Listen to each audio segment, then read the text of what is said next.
고대 그리스 시대에 유명한 비극 작가가 있습니다. 그 비극 작가 중에 3대 비극 작가가 있는데 그 중에 소포클레스라고 하는 작가가 있습니다. 이분이 사신 때가 주전 490년대예요. 그러니까 아주 오래전의 사람이죠. 이 소포클레스가 쓴 작품 가운데 오디푸스 왕이라고 하는 유명한 작품이 있습니다. 이 오디푸스 왕을 보면 중부 그리스 땅의 중부 지역에 테베라고 하는 지역이 있는데 당시에 그 테베 지역을 다스리던 왕이 라이오스입니다. 그리고 그 왕비가 이오카스테인데 이 라이오스와 이오카스테 사이에 이제 아들이 한 명 태어나게 됩니다. 그 아들의 이름이 오디푸스예요. 그런데 이 아들이 태어났을 때 이 아이가 장차 자라서 아버지를 죽이고 그리고 어머니와 결혼을 하게 된다는 신의 계시를 받게 됩니다. 그러자 이 두려운 라이오스 왕은 자신의 부하를 시켜가지고 태어난 이 아기를 죽이고 오라는 명령을 내리게 됩니다. 이때 왕의 명령을 받은 그 부하는 이제 아기를 안고 코린토스라고 하는 지역, 성경에는 고린도라고 나오죠. 그 코린토스에 있는 숲속에 가서 이제 아기를 죽이려고 했는데 차마 자기 손으로 그 아이를 죽이지 못하는 거예요. 그래서 할 수 없이 그 숲속의 나무 위에 아기를 이제 매달아 놓고 이제 하늘에 맡긴다는 마음이죠. 그렇게 돌아오게 됩니다. 그때 이 숲속에서 이제 짐승을 치던 목동이 그 아기의 울음소리를 듣게 됩니다. 가봤더니 이 아기가 나무 위에 매달려 있는 거예요. 근데 그 아기가 너무 잘생긴 겁니다. 그래서 이 목동은 아기를 안고 그 지역을 다스리는 코린토스 왕에게 이 아기를 이제 데리고 가게 됐죠. 왕도 이 아기를 봤더니 너무 흠모할 만큼 잘생기고 탁월해서 자신의 양자로 삼게 됩니다. 양자로 삼아서 이제 키우게 되는데 이 코린토스 왕국에서 이 오디푸스는 아주 훌륭하게 자라게 됩니다. 이제 자라서 어느 정도 청년이 되었을 때 이제 이 오디푸스가 자신의 미래를 알기 위해서 델포이라고 하는 이 그리스 북쪽 지역에 있습니다. 델포이에 있는 신전, 그 아폴론 신전이죠. 거기에 가서 이제 자기의 미래를 알아보게 됩니다. 근데 거기서 또 아주 놀라운 충격적인 예언을 듣게 되죠. 자신이 아버지를 죽이고 어머니와 결혼하게 될 것이다. 그런 신탁을 받게 됩니다. 그때 이 오디푸스는 이제 자기의 이 운명을 피하고 싶은 거예요. 그래서 자기가 코린토스에 있으면 그 코린토스에 자기를 키워준 아버지를 죽이고 어머니와 결혼하게 될 것이라는 이제 그러한 내용으로 이해를 하고 내가 코린토스를 떠나야 되겠다. 그렇게 마음을 먹고 실행을 하게 됩니다. 드디어 이 코린토스를 떠나는 왕자가 길을 가는데 길을 가다가 아주 지체가 높아 보이는 노인 일행을 만나게 됩니다. 그 노인을 수행하는 수행어를 만나게 되는데 이 사람이 누구인가? 테베왕 라이오스예요. 그런데 때마침 이제 이쪽에서는 오디푸스가 지나가고 이쪽에서는 라이오스 일행이 지나가는데 그 길이 너무 좁아가지고 서로 누가 양보하지 않으면 지나갈 수 없는 그런 길이었습니다. 거기서 이제 누가 먼저 갈지를 두고 다툼이 벌어지게 되는 거죠. 요즘으로 치면은 좁은 도로에서 서로 우선 통행을 주장하다가 그렇게 큰 싸움이 벌어지게 되는 것입니다. 결국 이때 심각한 무력 충돌이 일어났고 당시에 아주 건장하고 혈기가 왕성했던 오디푸스는 그 노인 일행을 모두 죽여버리고 말았습니다. 그 점에 이제 이 테베 지역에는 또 다른 참사가 벌어지는데 그 당시에 이 스핑크스라고 하는 괴물이 나타난 겁니다. 여러분 스핑크스 잘 아시죠? 그 이집트에 가면 피라밋과 스핑크스가 있지 않습니까? 이 스핑크스는 얼굴은 사람의 얼굴인데 몸은 사자의 몸이에요.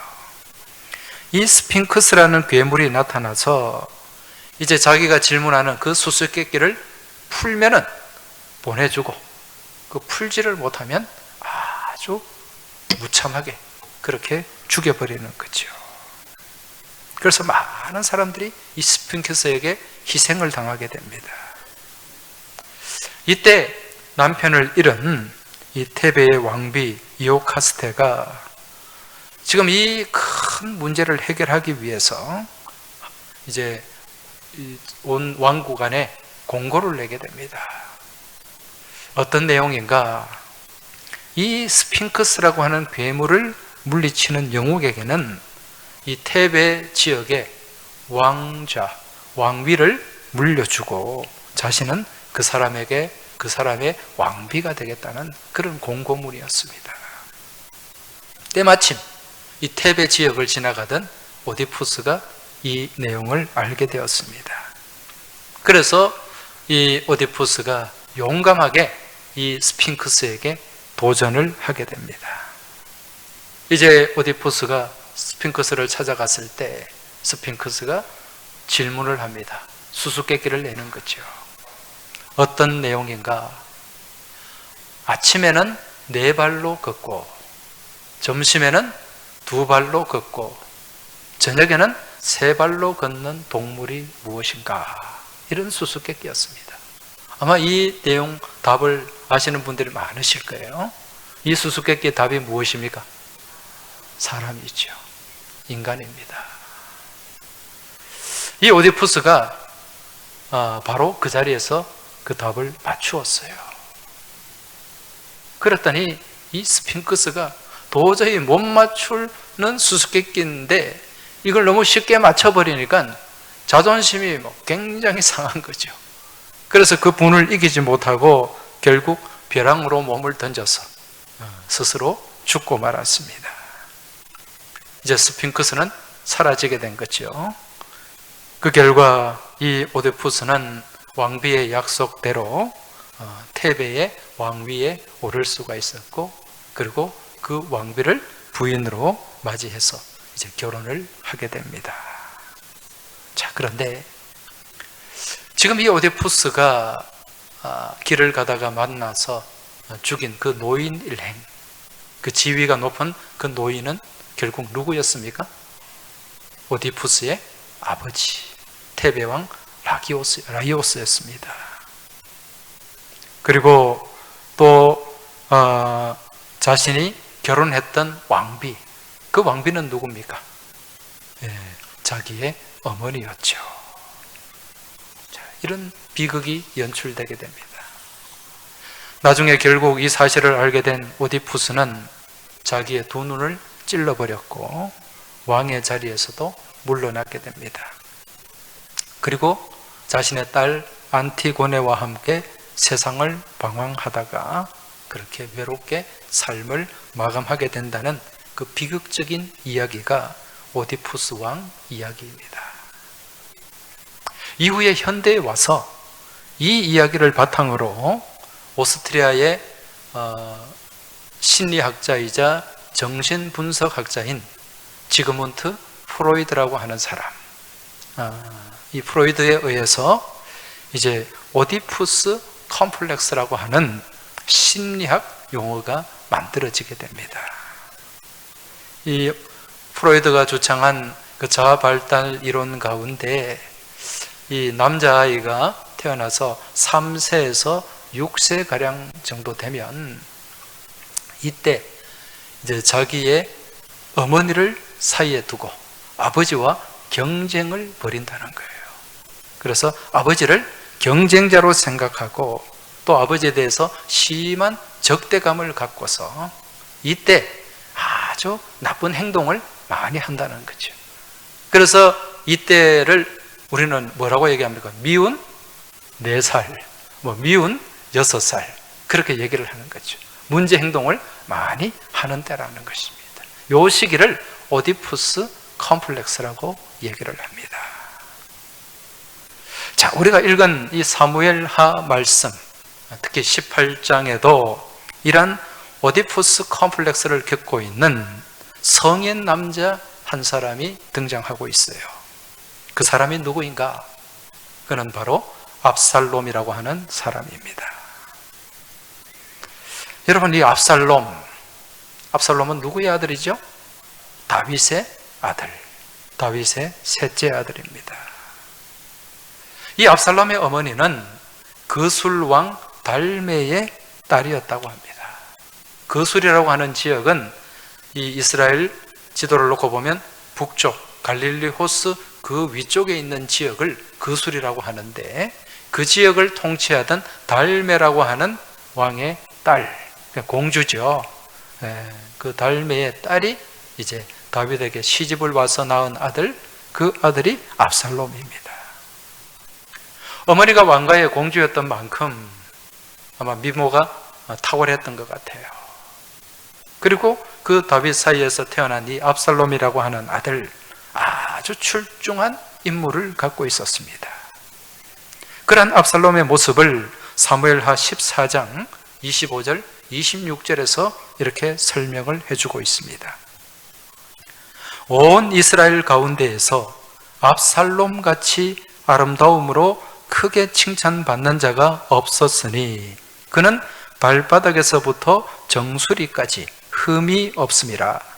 그의 머리털이 무거우므로 연말마다 깎았으며 그의 머리털을 깎을 때에 그것을 달아본 즉 그의 머리털이 왕의 저울로 200세겔이었더라.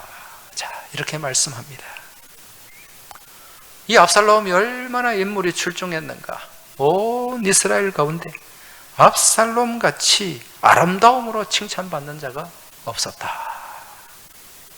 발바닥에서부터 정수리까지 흠이 없었다. 완벽했다는 거예요. 그리고 그 당시에는 이 머리카락이 아주 건강하고 또 숱이 많은 그런 머리카락을 또 미의 기준으로 삼았는데, 머리숱이 얼마나 많았냐면은 1년에 한 번씩 이발을 하는데 그때 깎은 그 머리카락의 무게가 200세겔이다. 이 200세겔을 우리가 사용하는 키로로 환산하면 2.28kg 정도 돼요. 여러분, 2.28kg면 굉장한 무게입니다. 보통 우리 여성들 머리 길고 그렇게 머리를 자르잖아요. 그렇게 자른 머리를 저울에 달아보면 한 300g, 400g 정도 나온다고 그래요. 그러니까 여기에 비교했을 때 머리카락이 머리숱이 얼마나 많았는가, 이걸 우리가 짐작할 수 있다는 거죠. 이처럼 잘생기고 멋지고 똑똑한 아들을 다윗도 아주 총애를 했습니다. 평소 일한 아들 압살롬에게 너 왜 그렇게 했냐, 그렇게 잔소리 한번 하지 않을 정도로 압살롬을 아끼고 사랑했다고 합니다. 어쩌면 다윗은 이 압살롬을 후계자로 마음에 두고 있었을지도 몰라요. 그런데 이처럼 자신을 아끼고 사랑하는 그 아버지를 향해서 압살롬은 어떻게 합니까? 지금 압살롬은 그런 아버지 몰래 자기 스스로 왕이 되고자 하는 마음, 악한 음모를 품게 됩니다. 그리고 그 야망을 키워나가기 시작했습니다. 그때부터 압살롬은 아버지 몰래 병거를 준비하고 또 말을 준비하고 또 그것을 운용할 수 있는 군사들을 몰래 훈련을 시켰어요. 그리고 자신은 아침 일찍부터 성문 앞에 나갑니다. 그 당시에 성문이라고 하는 곳은요, 많은 사람들의 왕래가 있는 곳이고, 또 거기서 재판도 벌어지고, 또 연설도 하고, 또 이야기도 많은 대화도 나누는 그런 어떤 공공 만남의 장소였던 거죠. 거기에 나가서 재판을 받는 사람들을, 억울한 사람들에게 그 편을 들어주고, 그리고 그들의 마음을 훔치기 시작하는 거죠. 이렇게 하기를 무려 4년 동안이나 했습니다. 압살롬이 이렇게 하는 동안 아버지 다윗은 전혀 눈치를 채지 못했어요. 그러다가 어느 날 갑자기 이 압살롬이 헤브론 땅에서 반역을 일으키게 됩니다. 여러분, 헤브론이 어떤 곳입니까? 헤브론은 다윗이 왕이 될 때 처음 7년 동안 다스렸던 수도가 바로 헤브론이었습니다.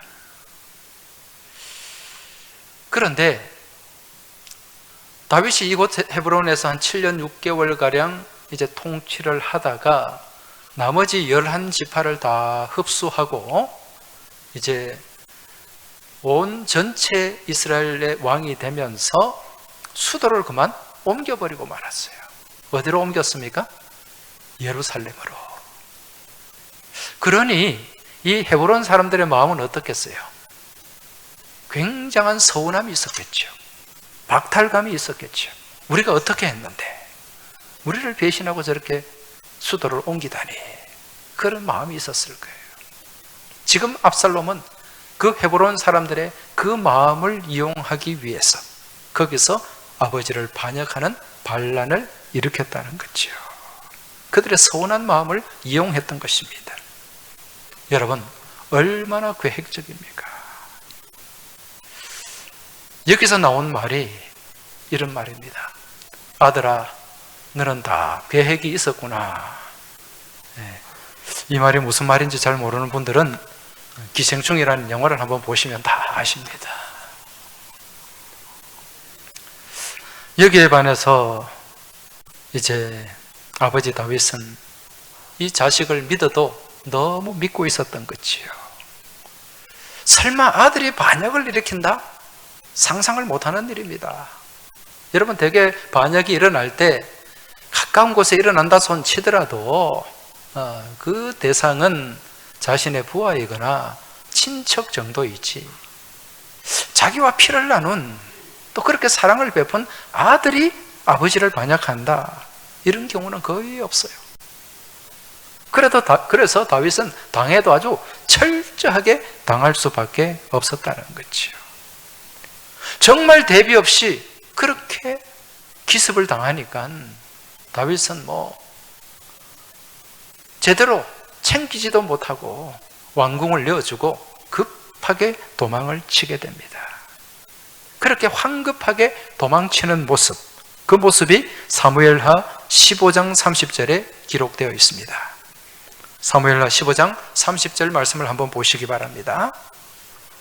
다윗이 감람산 길로 올라갈 때에 그의 머리를 그가 가리고 맨발로 울며 가고 그와 함께 가는 모든 백성들도 각각 자기의 머리를 가리고 울며 올라가니라. 자, 이 말씀에 보니까 이 다윗이 너무 급해가지고 급하게 도망치느라 신발도 신지 못하고 도망을 치고 있어요. 이 감람산, 예루살렘 성에서 바로 맞은편 동쪽으로 보면 감람산이 있지 않습니까? 이 성에서 쫓겨서 이 감람산 길을 올라가는데 머리를 가리고 갔다. 이것은 너무 수치스럽다는 거예요. 너무 비참하다는 얘기입니다. 그렇게 울면서 신발도 신지 못하고, 왕이 신발도 신지를 못했어요. 여러분, 이 당시에 신을 안 신고 다니는 사람들은 어떤 사람들입니까? 노예들이죠. 노예와 같이 그렇게 비참하게 황급하게 그렇게 도망을 쳤다는 것입니다. 여러분, 이처럼 정말 눈물로 그렇게 감람산을 올라가며 도망치는 이 다윗의 모습을 생각할 때 떠오르는 옛날 노래가 있지 않습니까? 어떤 노래가 떠오르십니까? 예. 맨발로 절며 절며 울며 가신 그 고개여. 예, 여기까지만. 무슨 노래입니까? 단장의 미아리 고개. 과거 6.25 전쟁이 일어났을 때 정말 맨발로 철사줄에 묶여서 그렇게 울며 절며 넘어갔던 고개가 미아리 고개잖아요. 그래서 그 고개를 단장의 미아리 고개. 단장이라는 말, 장이 끊어지는 아픔이죠. 애간장이 녹는 그런 아픔을 안고 그 고개를 넘어갔는데, 지금 다윗이 단장의 감람산 고갯길을 그렇게 넘어가고 있다는 것입니다. 자, 이렇게 다윗이 쫓겨가는 또 그 길목에는 누가 있는가? 시므이라고 하는 사람, 사울의 친척이에요. 이제 다윗이 사울 뒤에 왕이 되었는데 여기에 대한 불만을 갖는 사람들이 많았겠죠. 그 중에 한 사람이 이 사울의 친척 시므이인데, 이 시므이가 다윗이 그렇게 쫓겨가고 도망가니까 길에 나와가지고 뭐라고 얘기합니까? 피 흘린 자여, 사악한 자여, 가거라, 가거라. 여러분, 성경이니까 이렇게 점잖게 기록을 했지. 예, 꺼져라, 꺼져라는 거죠. 아마 이게 더 심한 그런 욕설을 여기에 담았을 거예요. 자, 다윗은 이렇게 비참하게, 황급하게, 황망하게 그렇게 지금 쫓겨 도망을 가고 있는데, 이때 그 아들 압살롬은 무엇을 하고 있습니까? 사무엘하 16장 21절 말씀을 보면은요, 이 압살롬은 그 아버지 다윗이 머물던 왕궁 옥상 위에 장막을 치게 됩니다. 장막을 쳐놓고 그 다윗이 남겨두고 간 후궁들, 다윗은 생각을 했겠죠. 설마 이 압살롬 아들이 지 어머니 격이 되는 이 후궁들에게 어떻게 하랴, 그런 마음으로 후궁을 남겨두고 갔는데, 그 후궁들 10명을 옥상 위로 데리고 와서 백주 대낮에 많은 사람들이 보는 그 가운데, 거기서 동침을 하게 됩니다. 있을 수가 없는 일이죠. 여러분, 이렇게 인륜을 거스르는 이 악인을 하나님이 가만히 내버려 두시겠습니까? 결국은요, 이 압살롬은 그 다윗의 부하 요압과 아비새와 이때 이 삼각편대에 쫓겨가지고 크게 대패를 하게 됩니다. 그래서 그 전투에서 부하를 다 잃어버리고 자신은 노새를 타고 막 도망을 치는데, 도망을 치다가 어떤 일이 일어났습니까? 그 숲속을 지나가다가 큰 상수리 나무가 있는데, 그 상수리 나무에 무엇이 걸렸습니까? 자기가 내세우고 자랑하던 그 많은 머리숱, 그 머리가 그 상수리 나무에 그만 이리저리 얽히고 걸려버린 거죠. 결국 밑으로 노새는 싹 빠져나가고 자기는 머리카락이 거기에 막 엉켜가지고 거기에 대롱대롱 이렇게 매달려 있는 거예요. 그걸 본 요압이 그 압살롬을 무참하게 그렇게 죽여버리고 맙니다. 여러분, 결국 이 압살롬의 모습을 볼 때 이 자신이 평소 내세우고 자랑하는 것, 풍성하고 긴 머리카락이 되겠죠. 이게 결국 자신의 걸림돌이 되고 만다는 거예요. 그래서 우리는 이런 압살롬의 최후를 보면서 남들이 갖지 못한 특별한 자랑거리, 나만의 무언가 특별한 것, 이게 내가 잘 사용하지 못하면 오히려 이것이 나를 넘어뜨리고 나를 무너지게 하는 걸림돌이 될 수 있다는 사실을 우리가 알아야 됩니다. 무슨 얘기인가? 여러분, 우리 각자에게는 각자 주어진 나만의 특별한 은사가 있어요. 하나님 주신 특별한 선물들이 있다는 거예요. 여러분, 그것이 공부를 잘하는 은사일 수도 있고, 또 운동을 잘하는 은사일 수도 있고, 또 어떤 면에서는 또 예술적인 은사도 있을 수가 있고, 또 사람 관계를 잘하는 그런 어떤 대인관계의 능력, 또 뭐 외모가 탁월하다 이런 모습도 될 수 있고, 또 금전적으로 돈을 잘 버는 이것도 은사입니다, 여러분. 이러한 은사들을 나를 내세우고 나를 드러내고 나를 주장하는 그러한 도구, 그렇게 되면은 이게 교만의 도구가 되고 맙니다. 이 교만의 도구가 되면은 결국 이게 나를 무너뜨리는 거죠.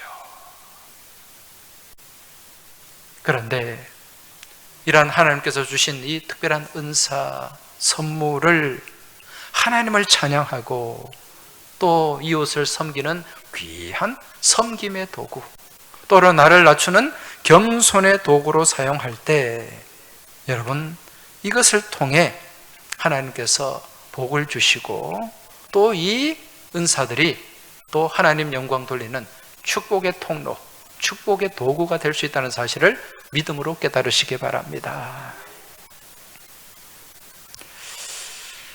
그런데 지금 이제 이 압살롬이 그렇게 비참하게 나무에 걸려서 요압에게 살해를 당하고 전쟁은 끝나게 되는데, 지금 왕궁에서, 왕궁이 아니죠, 자기 거처에서 이 압살롬 부대와의 전쟁의 결과를 기다리고 있는 다윗의 모습, 정말 초조하겠지요. 지금 다윗은 왕궁도 빼앗기고 그렇게 멀리 쫓겨와 있는 이런 신세인데, 이 전쟁의 결과에 따라서 자신의 목숨이 위태로울 수도 있습니다.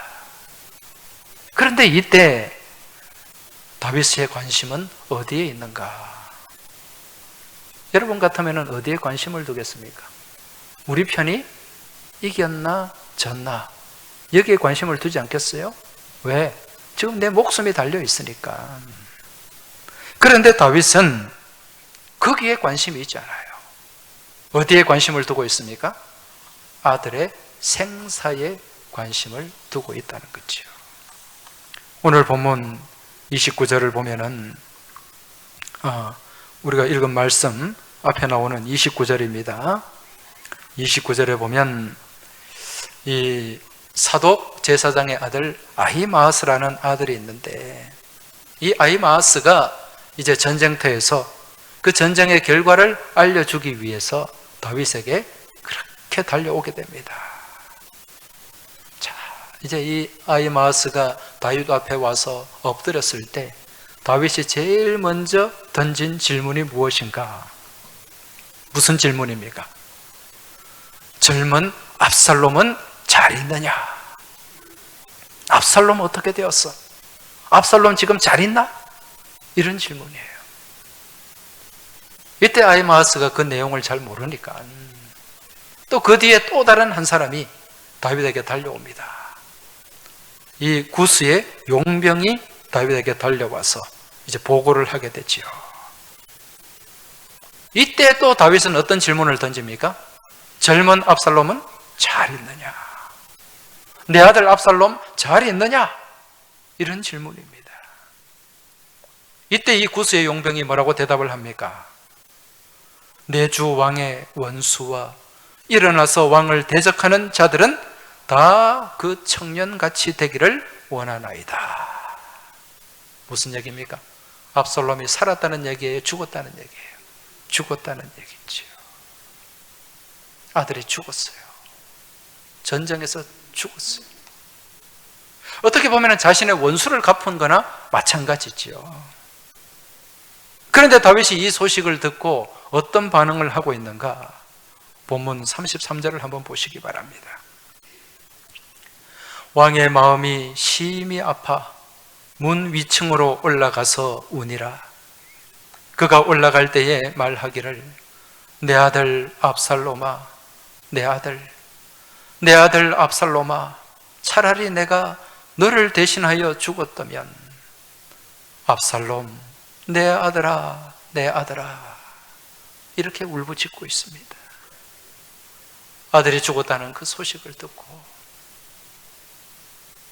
내 원수를 갚았다는 기쁨이 아니라 그 부하들 보기에 민망하니까 위층으로 올라가서 거기서 혼자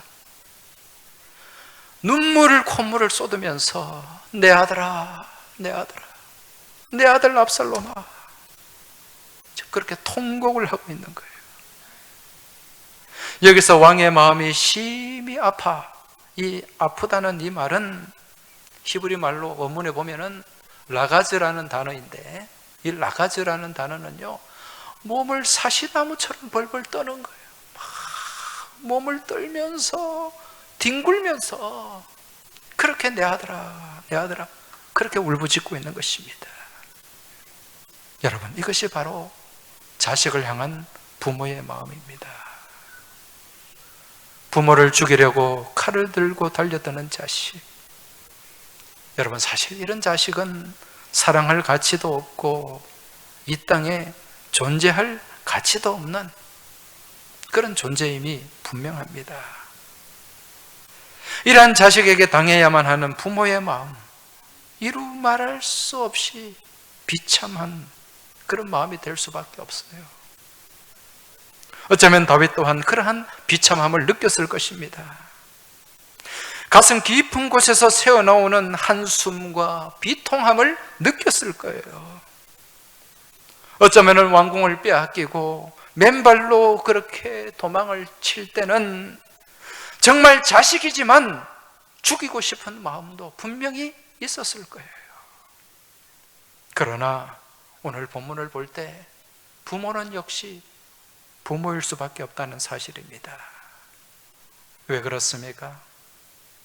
당장은 칼을 들고 부모를 죽이려고 하는 그 자식이 원수 같고 같이 맞서서 죽이고 싶은 마음이 들기도 하지만 이내 돌아서면 이내 또 부모의 마음으로 돌아오게 된다는 거예요. 심지어는 자식에게 맞아 죽어가면서도 자식을 지키고 감추려고 하는 그 마음, 이게 부모의 마음이죠. 이것이 바로 자식을 향한 부모의 내리사랑이라는 것입니다. 내리사랑, 흘려 내려오는 사랑을 뜻하는 거죠. 여러분, 그 내리사랑의 대표적인 사랑이 누구의 사랑입니까?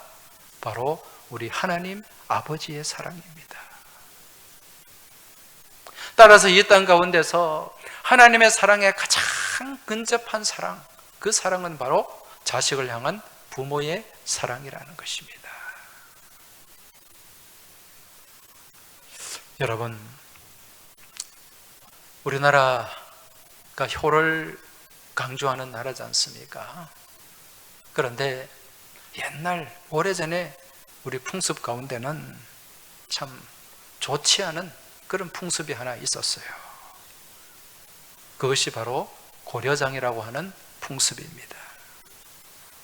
대개 사람들은 이 고려장이 고려시대에 있었던 풍습이라고 해서 고려장 그렇게 부르고 또 생각하는데, 요즘 학자들의 의견에 따르면은 이게 고려시대에 있었던 일은 아닐 것이다, 그렇게 이제 추측하고 주장을 합니다. 무슨 말인가? 고려시대의 역사를 담은 고려사라고 하는 이 역사책이 있는데, 그 고려사를 보면은요, 이 늙은 부모님을 소홀하게 모신다거나 아니면 돌아가셨을 때 장례를 소홀하게 하면 엄벌에 처하라는 그런 내용이 고려사에 담겨 있습니다. 고려시대에도 효를 강조했다는 거죠. 그래서 이 고려장이라고 하는 이 악습은 아마 훨씬 위시대, 그 시대에 있었던 풍습이 아닌가, 그렇게 추측을 하는 거죠. 그래서 원래 이 고려장의 옛말은 이 고래장, 고리장, 이 말에서 나왔다, 그렇게 추측을 합니다. 이 고래장이라는 말은, 이 고래라는 말은요, 그 당나라 시대에 또 유명한 두 시인이 있죠. 한 시인은 그러면 잘 모르는 분이 있을 텐데, 이태백 그러면 잘 알 거예요. 달아 밝은 달아 이태백이 놀던 달아. 그 이백이라는 시인과 또 여기에 맞수가 되는 비견할 만한 또 유명한 시인이 두보라고 하는 시인이 있습니다. 그 두보라는 시인이 쓴 곡강시가 있는데, 그 시에 보면은 이제 인생 70 고래희 이런 말이 나옵니다. 인생 70 고래희. 사람의 인생이 70년 이상 사는 것은 옛날부터 참 드문 일이었다. 그런 이야기죠. 그래서 이 인생 70 고래희라는 말에서 요즘 우리 70세가 되면 뭐라고 합니까? 고희라고 하지 않습니까? 그 말이 여기에서 나온 거예요. 그래서 그 당시에는 이 70세 이상 되는 사람이 참 드문 시대였는데, 요즘은 70세 그러면은 아주 젊은이입니다. 경로당 가가지고 물당분도 못해요. 그래서 오늘 이 자리에 계신 70세 넘으신 우리 교우들 다 꽃을 받으셨죠? 인생은 70부터입니다. 아멘은 70도 안 된 분이 아멘을 하고 앉았네. 70세 이상 되신 분들이 아멘을 좀 하시기 바랍니다. 인생은 70부터입니다. 그래서 오늘 이 자리에 70세 넘으신 분들은 다들 건강하신데, 감사하시기 바랍니다. 오늘 어버이 주일을 맞이해서 꽃만 받아가지 마시고 하나님 앞에 감사하고 돌아가시길 주의 이름으로 축복합니다.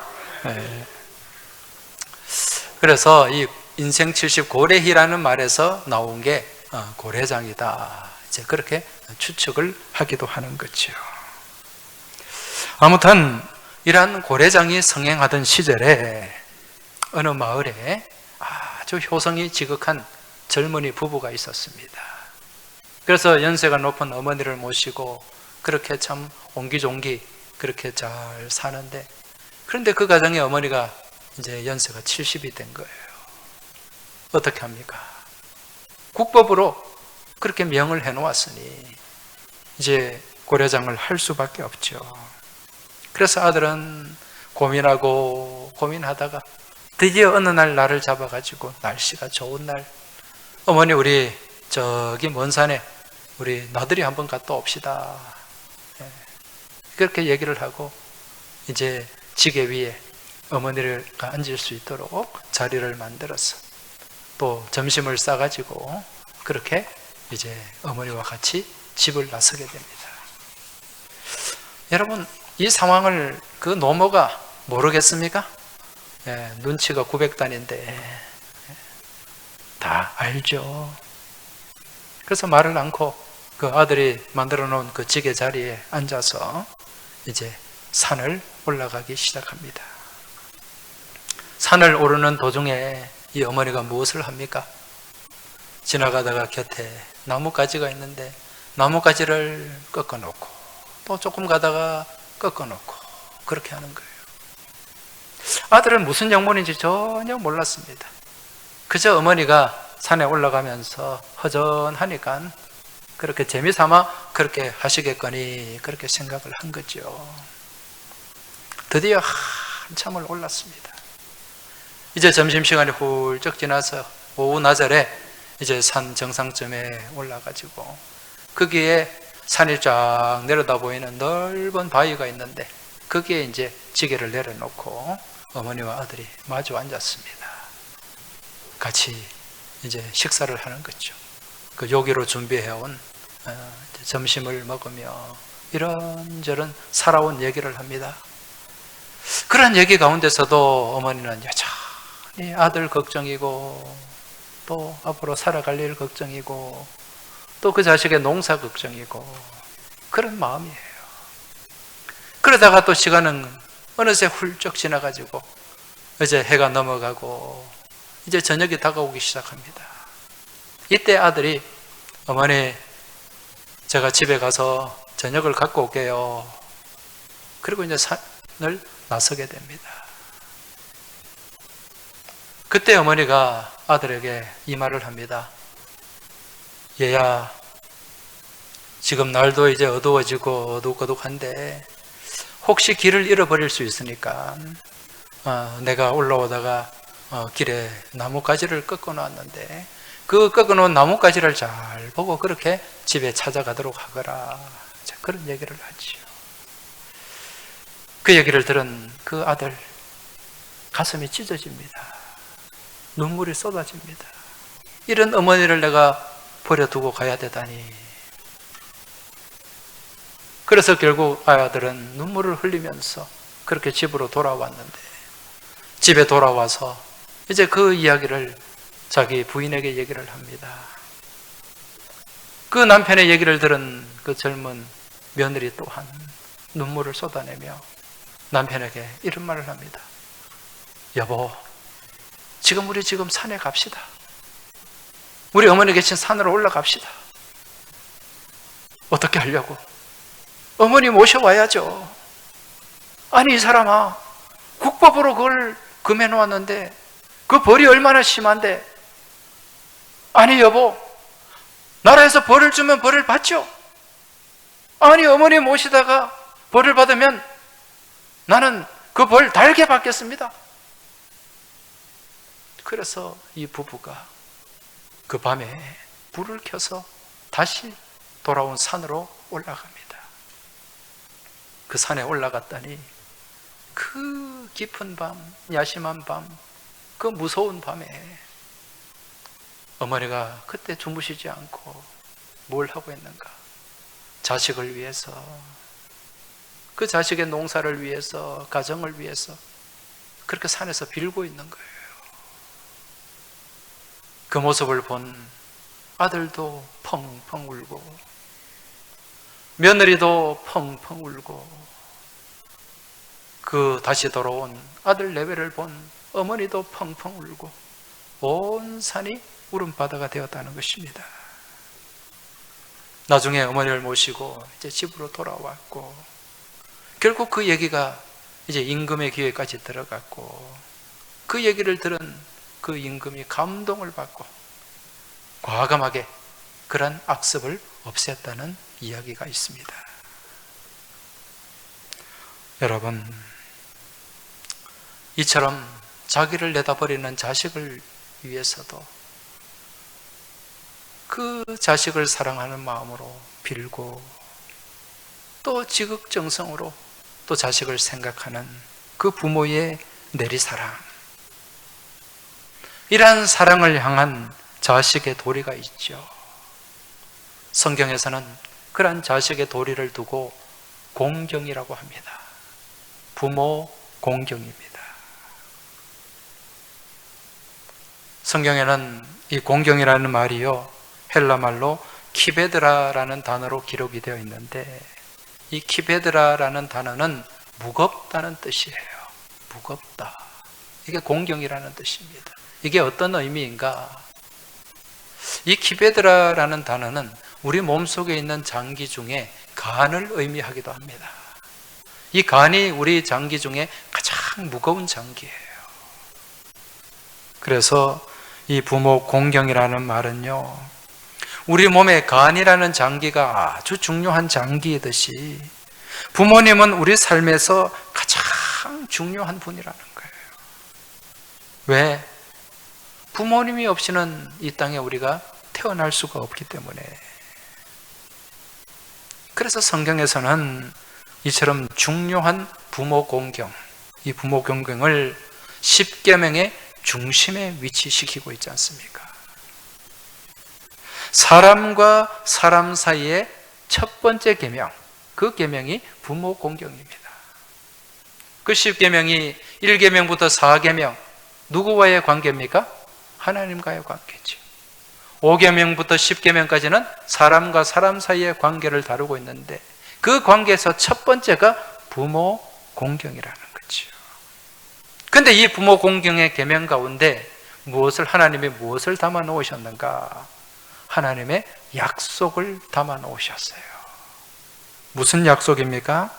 출애굽기 20장 12절 말씀을 보면 내 부모를 공경하라. 그리하면 내 하나님 내 여호와가 내게 준 땅에서 네 생명이 길리라. 할렐루야. 네. 부모를 공경하게 되면 이 땅 가운데서 오랫동안 하나님께서 베풀어 주시는 그 복을 받게 된다는 것입니다. 그래서 사도 바울은 이 계명, 이 5번째 계명, 부모 공경의 계명을 에베소서 말씀에서 약속이 있는 첫 계명이다, 그렇게 말씀을 하는 거지요. 무슨 약속입니까? 언약의 축복입니다. 그래서 이 계명은 약속이 있는 첫 계명일 뿐만 아니라 축복이 담겨 있는 첫 계명이다, 그렇게 생각할 수 있다는 거지요. 이러한 축복의 약속은 부모 공경이 유일한 거예요. 사랑하는 교회 여러분, 오늘 본문의 다윗은요, 자신을 배반하고 아비에게 도전하고 아비를 죽이려고 했던 그 원수 같은 아들, 그 아들도 품고 사랑하는데, 여러분, 이 사랑은 누구의 사랑을 나타내 보여주는 모습입니까? 바로 우리를 지으신 하나님 아버지의 사랑이라는 것입니다. 여러분, 우리의 모습이 압살롬의 모습 아닙니까? 날마다 하나님을 거역하고 하나님을 배반하고 하나님의 말씀에 순종하기보다 내 고집대로, 내 주장대로, 내 욕심에 사로잡혀서 그렇게 내 마음대로 살아가는 존재가 우리고, 이게 압살롬의 모습이라는 거죠. 그렇지만 하나님은 이러한 우리들까지도 끝까지 사랑하고 우리를 품어주셨습니다. 따라서 오늘 우리는 주님을 믿고 섬기고 따르는 주님의 자녀로서 먼저 우리를 지으시고 우리를 복되게 하신 우리 하나님을 공경하고 하나님을 찬양하고, 그리고 이 땅에 우리를 있게 하신 부모님을 향해서도 깊은 마음, 존경의 마음으로 공경하는 그러한 귀한 믿음의 모습이 우리 삶 가운데 있어야 될 줄 믿습니다. 이러한 사랑과 공경의 마음, 존경의 마음을 가지고 내 부모님뿐만 아니라 우리 주변에, 특히 몸된 교회에 또 함께하고 있는 우리 노년의 교우들, 그러한 마음으로 공경하고 잘 섬기며 나아갈 수 있길 주의 이름으로 축원합니다. 기도드리겠습니다. 하나님 아버지, 이 땅 가운데 하나님의 사랑을 나타내 보여주기 위해서 어머니를 두시고 아버지를 두신 줄 믿습니다. 주님, 오늘도 저희들은 이런 부모님의 사랑 안에서 또 하나님의 사랑 안에서 복된 믿음의 삶을 살아가고 있사온데, 우리를 지으신 하나님을 먼저 공경하고 경배하고 찬양하는 가운데 또 이 땅에 계신 우리의 부모님과 또 여러 노년의 교우들을 같은 마음으로 공경하는 넉넉한 믿음과 사랑을 허락하여 주시옵소서. 이러한 공경 가운데 하나님의 은혜의 약속, 축복의 약속을 담아 놓으셨사오니 그러한 복을 이 땅 가운데서 다 누리며 살아가는 저희 모든 믿음의 교우들과 믿음의 자녀들이 될 수 있도록 주님 함께하여 주시길 원하오며, 우리 주님 예수 그리스도 이름으로 기도하옵나이다. 아멘.